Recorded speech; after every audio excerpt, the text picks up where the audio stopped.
What's up, y'all? Just want to record this. Something I should have done Sunday morning. I actually got up and recorded it, and at some point, I think it was Monday. Can't remember. Um, Naomi was asleep, as she is right now. Princess is asleep now, so I'm gonna try to not talk too loud. But I just wanted to share this, something that I prayed about and I thought about it. I felt like God wanted me to speak on it. It's James chapter 1, verse 19 through 21. I'm not sure what translation it is, but it says this. I'm sorry. Dear brothers and sisters, take note. Everyone should be quick to listen, slow to speak, and slow to get angry, because human anger does not produce righteousness as God desires. So get rid of moral filth and the evil that is so prevalent, and humbly accept the word planted in you, which can save you. It's kind of gonna take a minute to focus on quick to listen, because it's very not happen very often in our society. A lot of times we hear other people talking, we listen enough to give a rebuttal or retort, and we don't always take it to heart and understand where the person's coming from, and so on and so forth. And so just want to take a minute to examine the word listen. All right, so the Greek word akuo, it means hear or listen. I was thinking about it even deeper, as you can't listen without hearing. Right here, you understand, you listen to really get the gist of it. Or, a lot of times you have to listen again, think about it, play it back in your head. That's called listening, right? Because you're letting you're not letting it bounce off your brain. You're actually thinking about it. And all right. So if you can't hear, you might need to get your ears checked. You might need to go to an audiologist. I think at some point or another, all of us might be a little tone deaf. But if you're speaking and someone doesn't hear, I think it requires a whole lot of patience. As patient as you might think you are, or impatient as you might be, patience is a lifetime journey. It's not something we just obtain and it's there and it's ours forever. It's something you have to be patient with. You have to work with, because everyone can't always articulate what they're thinking. People, excuse me. So, just thinking about relationships and, when you can't be patient with somebody, and the communication is impaired. Sorry, I wrote this down, so I'm gonna mess it up. The communication is impaired, and without proper communication, the trust crumbles. Without trust, resentment grows, and then rifts happen. That's when you see a lot of married couples divorce for quote unquote irreconcilable differences. That's when you see people get let go from companies. That's when you see startup companies, nonprofits, and so on close, because they're not exactly in tune with their target market, so to speak. Just to kind of dig into, all these things affect your mental health. Combining any combination of these things can be stressful on the individual. Bear in mind, just any of these things, when you talk with other people, you're dealing with other people. It lets you see how you have to be examined. You have to take time to understand, in the bigger picture, what people are going through. Let's take a quick look at weddings and marriages. Well, a lot of people don't really think about it. They just think about, getting married. But getting married is that day, is that process to get to the point where you stand before God and everybody, and you make vows with that person. You exchange, vows. You exchange verbalized trust. Whether or not you go to get all dressed up and have a big wedding in front of a church or synagogue or whatever, or if you just go to the justice of the peace, whatever the case might be, that is something that's a major communication that is a vow to be with somebody for the rest of your life. And so, just looking at the stats as of 2022, the American Psychologists Association said that 40 to 50% of first marriages fail in divorce. That sounds pretty bad, but it's not as bad as second marriages. 60 to 67% of second marriages end in divorce.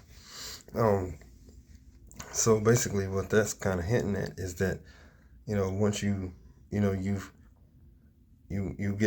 on from the first person, then you start kind of solidifying who you are, or maybe you don't solidify who you are and what you want out of life, and you marry somebody who isn't exactly fulfilling that because you don't know that you need that, or you need it, but you don't set your foot down and assert that you need it. So you end up with a situation that's worse than your previous. Again, all this impacts your mental health. All this can, it can be a blessing to your mental health and help you through your stuff, give you strength to press on, or it can be dead weight that you don't need to carry. So, combining all this, as far as being married, you're married into the family, right? A marriage is just that day. A wedding is just that day, just for that day. The marriage is for life, right? You're marrying into the family, whether or not they got a couple of kids, or maybe they don't want kids at all, but they want to live in a different city. How their parents interact, how the different relationships they've seen is going to color their outlook in life. It's going to make a tremendous impact on how they treat you and what the expectations of how you want to treat them. I once heard a pastoral counselor talking about this experience, and listening to him, just kind of like what I'm saying now. So you have to work through your emotional demons. If you have disagreements and miscommunications, and you feel like somebody feels like they're not being heard, feels like they're not being respected, they're going to look for respect and appreciation in other ways.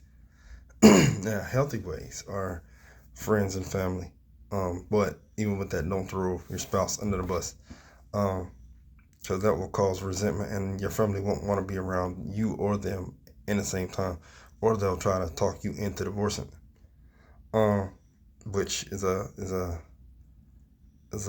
downward spiral that is not positive, doesn't have a positive outlook for anybody in the short term, maybe not even in the long term.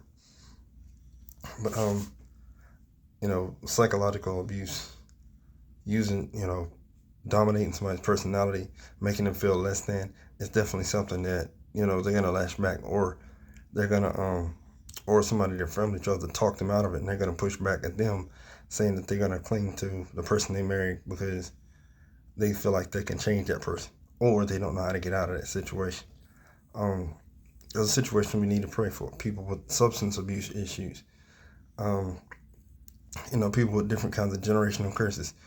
We need to, make sure we don't judge those people so much as we give them the time, effort, and energy that they need to overcome those illnesses, those sicknesses. Pray for wisdom, pray for discernment, pray for the right words to say at the right time. Pray that they can get the right help, right? There's numbers for suicide prevention. There's a number for Alcoholics Anonymous. You can get into that program. Admittedly, I'm not exactly sure how to get into these programs, but Google is great. Google is your best friend. Difficulties may be substance abuse, physical abuse, emotional abuse, psychological abuse, are things we can overcome. And they happen in stages. And when we try to fix those issues, we have to understand that it's going to take multiple steps to fix it. Right? None of these problems just go away. But one thing we can do follow Jesus, cling to Jesus, because he gives us the strength and the courage, and again, he gives us his spirit to find the right people, to find the loved ones who can help us. He's also gonna put us back in those sometimes. And it's just like verbal disagreements or whatever. He wants us to fix those things, because and I'm sorry, I didn't write it. Actually, here it is. Matthew chapter 5, verse 21 through 26. If you're bringing a gift to the altar, and you remember that someone has something against you, leave it there, fix the issue, then come back to present your gift. Hear this. Check this out. He doesn't want to get caught up in your mess, right? So fix your issue with somebody. Don't be petty. Fix the issue.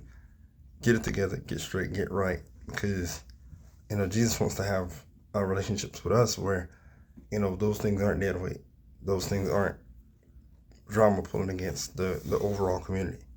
Now, of course, there are situations where in Matthew 18, Jesus talks about how if there's situations that can't be rectified one-on-one, you bring them a couple of witnesses and then 5 or 10 more witnesses. And then if they don't listen to all these people who see the truth of the matter, see what's really going on, and they don't want to rectify it, they don't want to change it, they don't want to grow through it, then at that point it's time to kind of distance yourself from them.